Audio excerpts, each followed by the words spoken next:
ఈరోజు మైసూర్ బజ్జీ ఎలా చేయాలో చూపిస్తానండి. ఒకసారి నేను చెప్పిన కొలతలతో చేసి చూడండి. హోటల్లో కూడా అంత బాగోవు, ఇంట్లో చేసుకుంటేనే చాలా కమ్మగా, చాలా టేస్టీగా, సూపర్గా వస్తాయి. తప్పకుండా ట్రై చేయండి.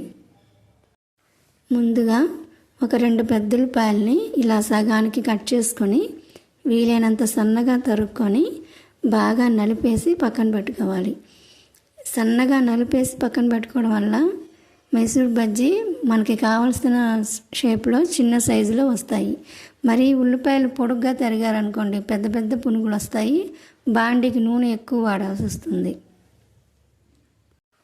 ఇప్పుడు ఒక గిన్నెలోకి 2 చిన్న గ్లాసుల మైదా పిండి, 1 స్పూన్ జీలకర్ర, తగినంత ఉప్పు కలుపుకోవాలి. చిక్కటి పుల్ల మజ్జిగని మనం పిండి ఏ గ్లాస్తో అయితే తీసుకున్నామో అదే గ్లాస్తో 1 గ్లాసుడు కలుపుకోవాలి. ఇందాక తరిగి పెట్టుకున్న ఉల్లిపాయ ముక్కలు, 4 పచ్చిమిరకాయ ముక్కలు సన్నగా తరుక్కొని కలిపేసుకోవాలి. ఇలా పకోడీ పిండి కన్నా కొద్దిగా చిక్కగా కలుపుకోవాలండి. అవసరమైతే కొద్దిగా నీళ్లు కలుపుకోవచ్చు. తర్వాత ఒక చిన్న కొబ్బరి ముక్కని ఇలా తురుముకొని పిండిలో కలిపేసుకోవాలి. చాలా కమ్మగా టేస్టీగా ఉంటుందండి కొబ్బరి కలపడం వల్ల. మరీ ఎక్కువ కలపకూడదు.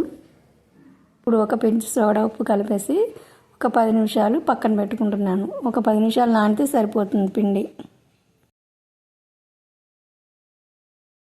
ఇప్పుడు ఒక బాండీలో డీప్ ఫ్రైకి సరిపడా నూనె వేసుకొని కొద్దిగా పిండిని తీసుకొని పునుగులాగా వేసుకోవాలి.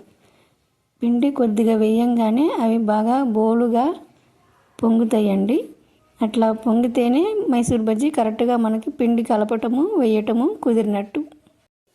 పిండిలో కొబ్బరి ఎక్కువైనా లేదా సోడా ఉప్పు ఎక్కువైనా పిండి జారుడుగా కలిపిన నూనె బాగా లాగేస్తుందండి.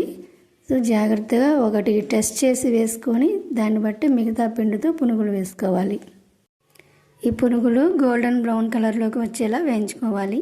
ఈలోపు ఒక రిక్వెస్ట్ అండి, ఈ వీడియో చూస్తున్న వాళ్ళందరూ ప్లీజ్ ఒక లైక్ చేయండి. మీ ఒక చిన్ని లైక్ మాకు ఎంతో ఎంకరేజ్మెంట్గా ఉంటుంది.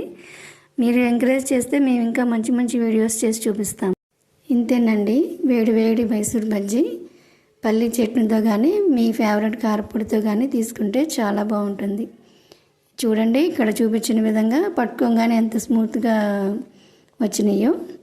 మీరు కూడా ట్రై చేసి మీకు ఎలా వచ్చినాయో కామెంట్ రూపంలో తెలియజేయండి.